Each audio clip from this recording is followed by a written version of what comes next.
Nazi সেই কাজটা করেছে। ফৌজদারি আইনে 1 বছরের বেশি সাজা হলে তাকে কারাগারে যেতে হবে। তো এই আইনটা এখন মানা হবে না, হবে কেন? আইন তো ধর্মগ্রন্থের স্রোত নয়, যেটা পরিবর্তন করা যাবে না।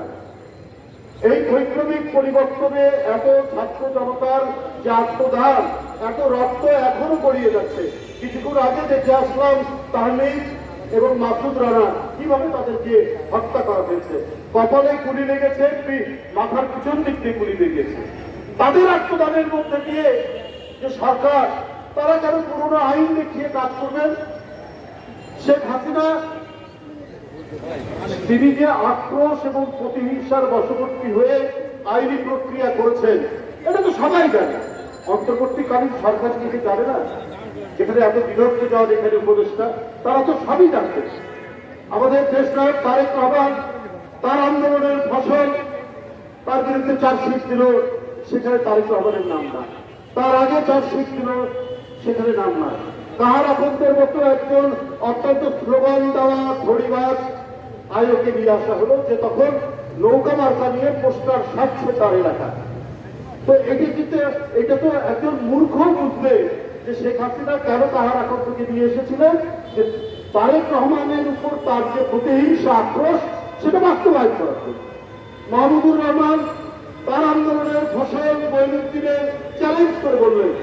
মঈনুদ্দিন নিজে বক্তৃতা করে বলছে যে বিদ্যুৎ খাত থেকে 20,000 কোটি টাকা পাচার করা হয়েছে, লোপাট করা হয়েছে, হাওয়া ভবন এটা করেছে। মাহমুদুর রহমান লিখলেন, আরে 5 বছরে তো 13,000 কোটি টাকা বাজেট ছিল বিদ্যুৎ খাতে, তো 20,000 কোটি টাকা লোপাট হলো কি করে? সেদিন থেকে মঈনুদ্দিন চুপ। কিন্তু শেখ হাসিনা তো তার তো আক্রোশ তো পাবেন। এই যে সত্য কথা লেখা, সত্য উচ্চারণ করা, এইটার কারণে মাহমুদুর রহমান বারবার বিকৃত হয়েছে। কিন্তু তাকে কোনোভাবেই যখন ধরা যাচ্ছে না, কোনোভাবেই তাকে মানে আটকানো যাচ্ছে না, তখন তার উপর শারীরিক আক্রমণ করা হয়, কুষ্টিয়াতে তাকে রক্তাক্ত করা হয়। তাহলে সেই মানুষ যখন ফিরে আসলে তাকে কেন কারাগারে যেতে হবে? আজকে এতদিন হয়ে গেল, 2 মাস, বিএনপির ভারপ্রাপ্ত চেয়ারম্যান তিনি কেন এখন দেশে আসছেন না? কি আইনি প্রক্রিয়া আছে? এই আইন তো মানব রচিত আইন। এই আইন তো হচ্ছে স্বার্থ রক্ষা করা হয় মাফিয়াদের, স্বৈরাচারের, খুনিদের, গুম করে যারা তাদের। এই আইন তো একটা এক্সিকিউটিভ বডির একটা খোঁচায় এই আইন পরিবর্তন হতে পারে। তাহলে আপনারা কি কোথাও ভয় পাচ্ছেন, নাকি আপনাদেরকে কেউ নির্দেশ দিচ্ছে কোন জায়গা থেকে যে আপনারা এর বাইরে জানবেন না, এইভাবে আপনারা কাজ করবেন, আপনারা দেশটা তারেক রহমান যেন জিততে না পারে সেই ব্যবস্থার জন্য আপনারা এই কাজগুলো করুন? এগুলো পরিবর্তন করা যাবে না, যেভাবে মাহমুদুর রহমান সাহেবকে কারাগারে দিয়ে যাবে। বন্ধুরা আমার, এই পরিস্থিতি তো আমরা এই সরকারের কাছ থেকে আশা করতে পারি না। এত আত্মদান, এই কয়দিন আগের হিসাবেই তো প্রায় 1,500-এর বেশি ছাত্র জনতা যেখানে জীবন দিল, এত অন্ধ হয়ে গেছে গুলি লেগে, এত পা খোড়া হয়ে গেছে, হাত ভেঙে গেছে, তারপরেও যদি এই বিপ্লবী সরকার বলে যেটা দাবি করা হয়, দ্বিতীয় স্বাধীনতার যে সরকার, সেই সরকার কেন শেখ হাসিনার আইনগুলোকেই টেনে টেনে নিয়ে এসে গণতন্ত্রের বিপ্লবী মানুষদেরকে যন্ত্রণা দিচ্ছে? এইটা আজকে গোটা জাতির আজকে প্রশংসা। আমরা এমন একটি সরকার দেখতে চাই যে সরকার সত্যিকার অর্থেই জনগণের সরকার, এবং এই জনগণের সরকার, জনগণের সেন্টিমেন্ট বুঝেই তো আপনাদেরকে কাজ করতে হবে। আমরা কি শেখ হাসিনার সরকারের মতো ডিসি মোনাজাত করছে, চট্টগ্রামের ডিসি মোনাজাত করছে তাদেরকে নিয়ে? আওয়ামী লীগের যে সমস্ত ইউনিয়ন পরিষদের চেয়ারম্যান প্রার্থী তারা জমা দিয়েছেন তাদের নমিনেশন, তাদেরকে নিয়ে। তো এইটা কি হয়? এই ধরনের গভর্নমেন্ট চায় না বলেই তো এত রক্তপাত, এত কিছু হলো, এত কিছু ঘটনা হলো। 15 বছর যে গণতান্ত্রিক আন্দোলনের সমমনা দলগুলো রক্ত ঝরল, এত মানুষ পৃথিবী থেকে বিদায় দিল, সেখানে এমপি আছে, সেখানে জনপ্রতিনিধি আছে, একের পর এক চলে গেল। তারপরে আসলো এই কচি বাচ্চাদের, এই তরুণদের, কিশোরদের এই যে বিপ্লব, সেখানে সেই পটভূমির উপর এই বিপ্লব রচিত হলো। তো তাহলে এর টোন, এর ভাষা, এর কার্যক্রম সব তো বৈপ্লবিক।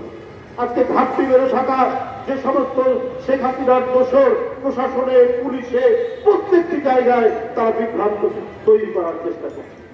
আপনার পুলিশ দাঁড়িয়ে থাকে, পুলিশের সামনে মার্ডার হয় কি করে? কি করে এই মার্ডারটা হয়? তাহলে অন্তর্বর্তীকালীন সরকারকে আমরা, এটা তো তাদের উপরই তো এই দায়িত্ব বর্তায়। তো সুতরাং বন্ধুরা আমার, ফ্যাসিবাদ আর নাৎসিদের কখনোই রাজনৈতিক এবং সামাজিক পুনর্বাসন হতে পারে না। মুসলিমই আবার ফিরে আসেনি ইটালিতে, হিটলার আবার পুনর্বাসিত হয়নি জার্মানি। সুতরাং কোনোভাবেই মাফিয়া, নাৎসি, ফ্যাসিস্টদের পুনর্বাসন বাংলাদেশে হবে না। একটি নতুন বাংলাদেশ, একটি বৈপ্লবিক বাংলাদেশ, একটি গণতান্ত্রিক বাংলাদেশ, একটি আইনের শাসনের বাংলাদেশ, একটি বিচার বিভাগের স্বাধীনতার বাংলাদেশ, সেই সুন্দর স্বপ্নময় বাংলাদেশ প্রতিষ্ঠা হবে। সেই দিকেই আমাদেরকে এগিয়ে যেতে হবে। তার জন্য অতি শীঘ্র, অতি তাড়াতাড়ি আপনার অবাধ সুষ্ঠু নির্বাচন দিতে হবে।